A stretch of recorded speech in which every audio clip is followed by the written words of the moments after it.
If the president commits a crime, do we let him get away with it? The crime is not a difficult one to understand.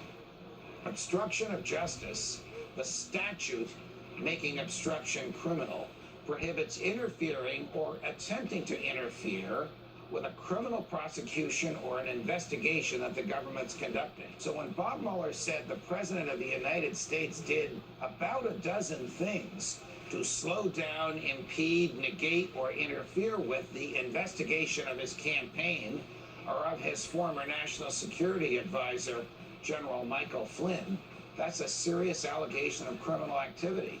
So when the president asked his former advisor and my former colleague at Fox, K.T. McFarland, to write an untruthful letter to the file knowing the government would subpoena it, that's obstruction of justice. When the president asked Corey Lewandowski, his former campaign manager, to get Mueller fired, that's obstruction of justice.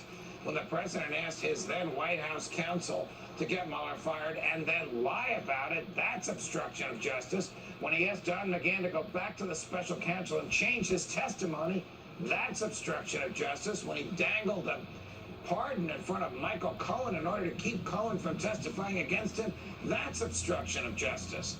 Yeah. Why not charge him? Because the Attorney General of the United States would have blocked such a charge. Because the Attorney General of the United States is of the view that obstruction of justice can only occur if you're interfering with a criminal investigation of yourself. But that's not what the obstruction statute says, and that's not what law enforcement believes, and that's not what prosecutors do. Prosecutors prosecute people who interfere with government functions, and that's what the president did by obstruction. Where's this going to end? We don't know. If he had ordered his aides to violate federal law, to save a human life, or to preserve human freedom, he would at least have a moral defense to his behavior.